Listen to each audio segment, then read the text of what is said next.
And I've been thinking lately, every time I go to sleep, it's like I forget how to play the horn. I pick it up and it's just like I've never played a day in my life. Even though in my head I feel like I should be able to do it, it just never works. So that's why warm-ups have become super important to me as of late.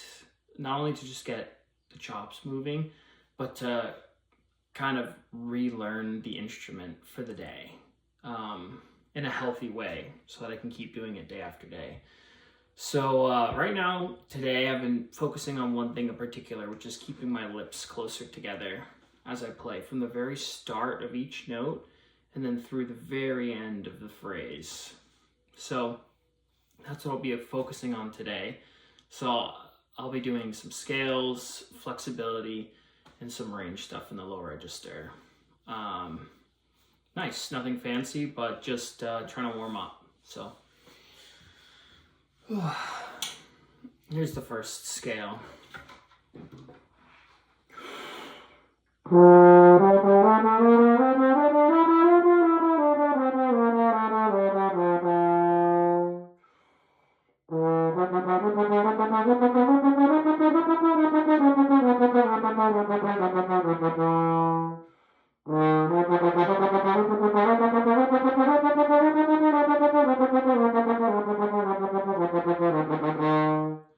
So one thing I'm already noticing so far is that I feel like lips are together, but I'm not getting as much air as I'd like in through each note, through the articulation. So usually for that means I have to just bring awareness to my support a bit more. So how I'm engaging in my tummy area. That and coordinating the tongue with as much air as I'd like to use. So I just ended on B flat, now I'm on A. So let's see if I can get a little bit more air into each note. I might start with a breath attack, just so I can get a bit more air in.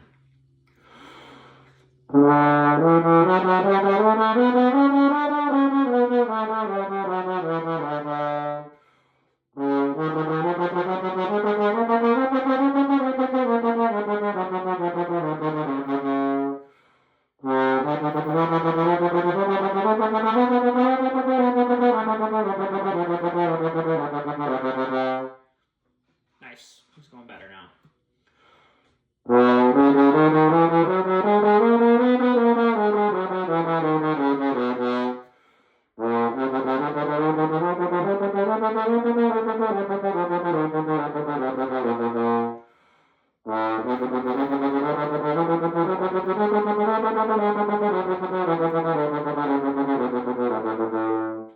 By the time I end up getting this low in the register, it's using like almost a full tank of air for each one. So I have to really make sure that I take a full tank. When I breathe, I find that in the top third of when I'm breathed fully full, my lungs are maxed out. The top third of my lungs give me the best sound, the easiest playing. And then the next third, it's playable, sounds decent. And then the bottom third, it sounds like trash. I can never make that sound good, just about. So when I get to this part of the scale exercise, I'm required to take a full breath. And so that's gonna help set me up good for later in the day. So now I'm on E flat.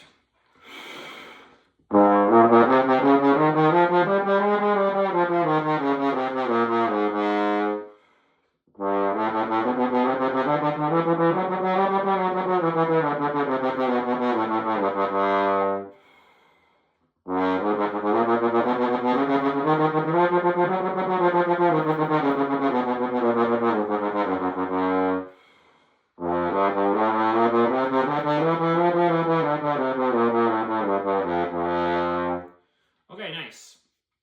Pretty good. I noticed a habit I was doing, which was after the first note, the very beginning, I was doing that breath attack, but then I was backing off into the rest of the scale, which makes it a lot harder. So by the end, I was able to support through the very first note all the way through the entire scale, but Yeah, that's a habit I'm gonna have to look out for today.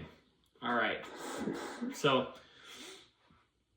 yeah, nice. That was a nice science experiment to check in on how things are going today, what needs attention. Nice. Okay, so now we're gonna move on to some flexibility exercises. This is usually how I learn what my face is gonna feel like for the day. Is it gonna be responsive? Is it gonna fight me? Yeah. So my favorite one is something that I got from when I studied at Colburn with Andrew Bain.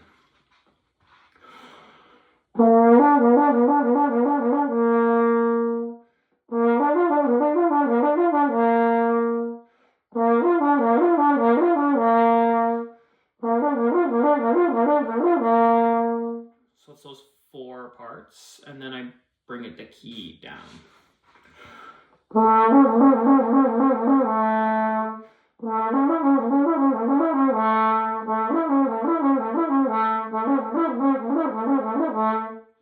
Yeah, that last one I did probably close to the bottom third of my air, so it didn't work as well. All right, full tank.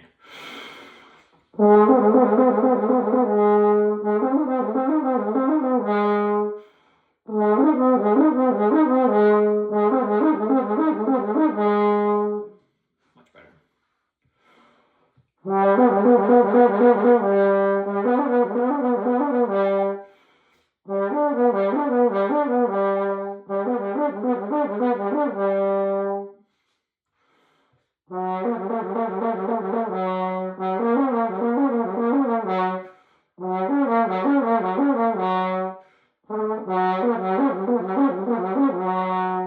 Nice.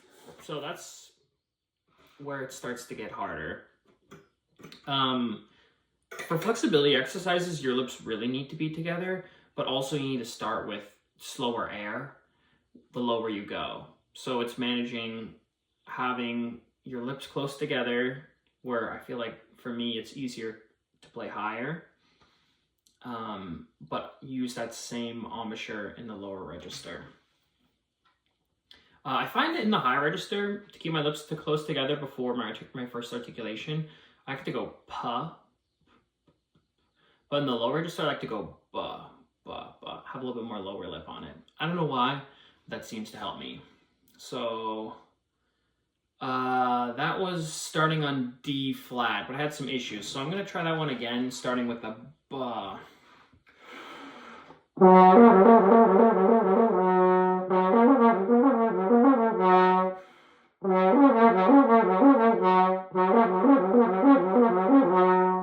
Better. All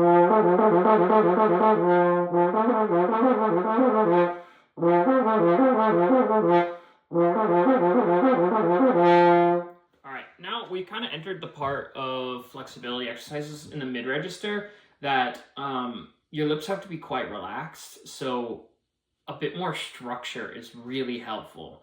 So I was always told to engage my corners, to engage the muscles right here and here. Not have them pulled far back, but to have them engaged and kind of forward. But I got the advice that you can actually engage your chin as well when you go in the low register. This is not a high register thing. I wouldn't recommend for any other register, but to have some stability outside the mouthpiece so you can be nice and relaxed inside. So this is the part where I'm going to remind myself of keeping structure outside of the mouthpiece. So I think I just did it on C. Oh no, I think I did it on D flat. I can't remember. I'm going to do the next one on C, and I'm going to engage the structure.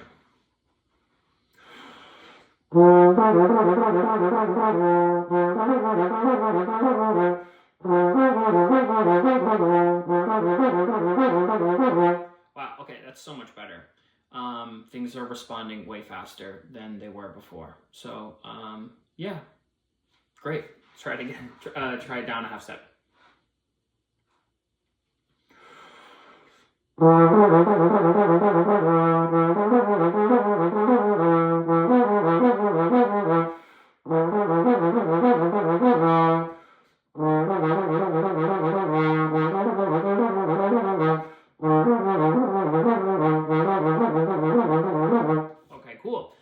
we're getting to hard mode right now.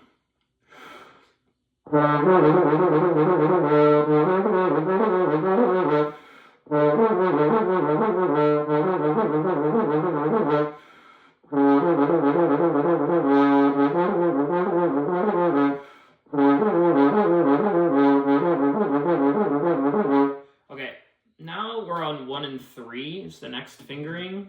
It's the second longest fingering you can have on the horn. And 1, 2, and 3 is like the final boss. It's like you have to blow really deep into the horn, and to be able to do flexibility exercises on it, it's very slow to start. So we'll see how it works out today. Starting on 1 and 3, so G.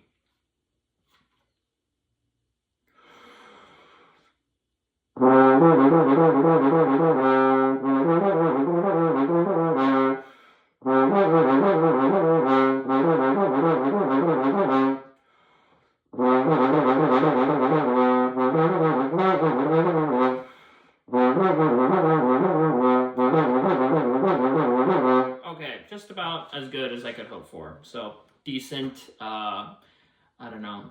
I think even at its absolute best, it sounds pretty weird. So yeah, okay. Just checking in with my lips there for flexibility. The one other flexibility exercise I really like is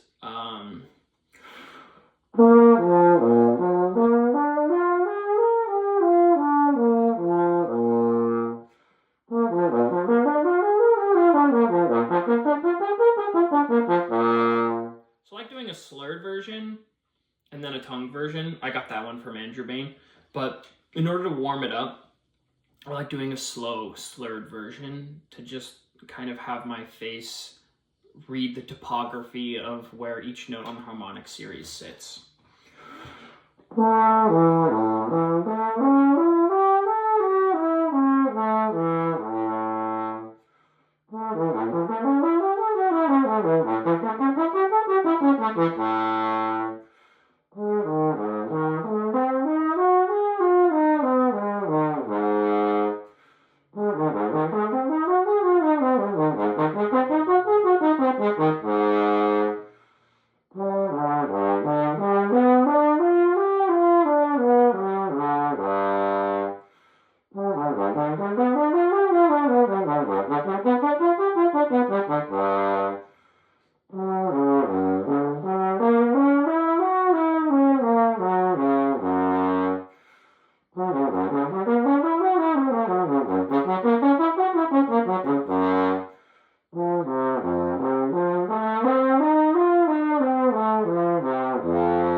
The tendency as I get lower is to get really blatty on the lower notes, kind of overblow them.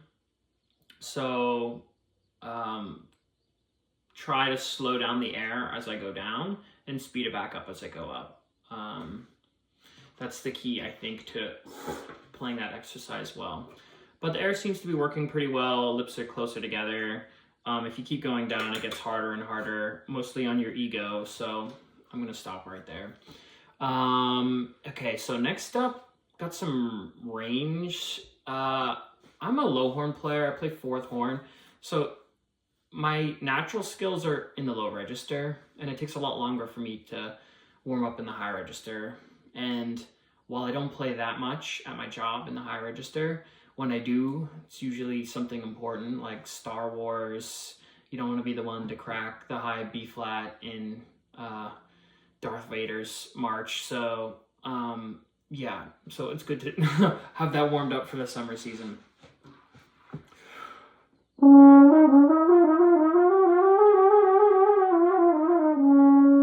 So that's starting on A flat. It's an exercise, I got it from Andrew Bain, and just helps me get up into the high register. So let's keep going up.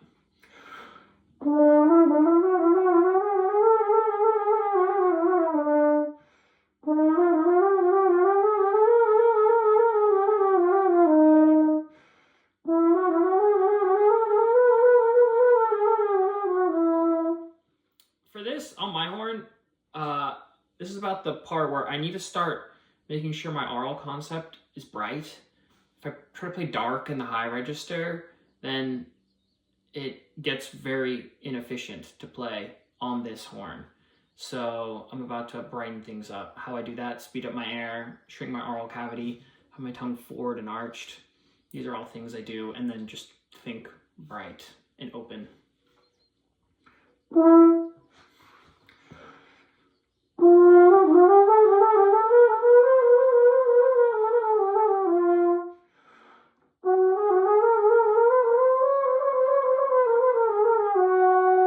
All right, again, and now we're getting higher and higher. Breathing lower in your body, like, it really helps for the high register, expanding your tummy out. I found that when I breathe into, when I breathe without thinking about it, it doesn't automatically fill up the lowest part of my tummy, and it makes supporting a lot harder for the high register. So I'm gonna try that again, and I'm gonna try breathing low.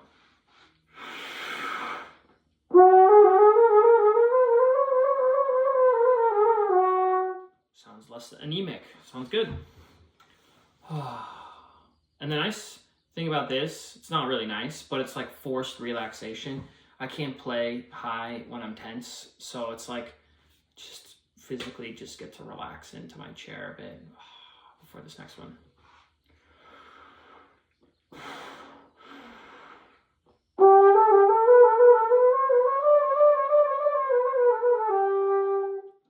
When I first took a breath for that, I was tense. I tensed up. I was scared. High notes are scary to a fourth horn player, so taking a second breath and actively relaxing definitely helps.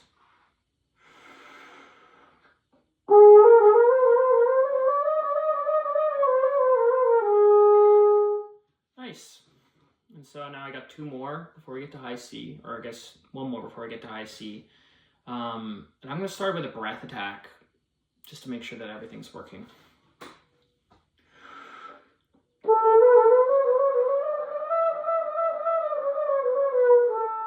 Everything is not working.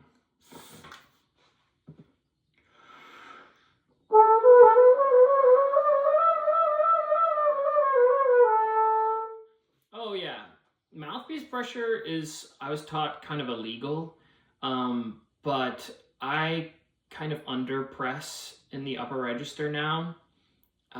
So when I think about using pressure, I do not use it on my top lip because it's the vibrating surface. So when I use pressure, I try to use it a bit more on the bottom lip, not a lot, but in moderation to help. So here's high C.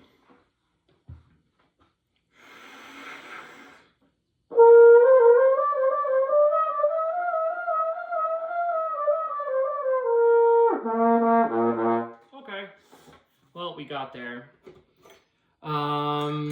Nice. And then the final range thing I'm going to do is in the low register. If I ever have to do like Shostakovich 5 audition or playing in the orchestra, I need to do these bend and bump low register exercises in order to sound really stable.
Nice. Cool. So we brought it back down to the low register, and now I'm feeling pretty relaxed, so I'm cool to put the horn away for an hour or so. I like to end every practice session with a little bit of low stuff, just so that my face doesn't, I don't walk around tense like a, I don't know, nutcracker doll or something. So yeah, today went better than expected. I honestly don't think like you have to sound good in your warm-up. You just have to try to sound better than you start at the beginning of the day. And sometimes we don't succeed at that, but usually just a little bit better, 1% better. I think that's totally achievable, and over a long period of time, that's what gets you better in the long run, rather than just jumping right into Lilienspiegel, which I love doing as well, but trying to resist the urge. So nice, we got everything moving, got some good habits, and we didn't push too much. So yeah, great. So I'll see you in the next one.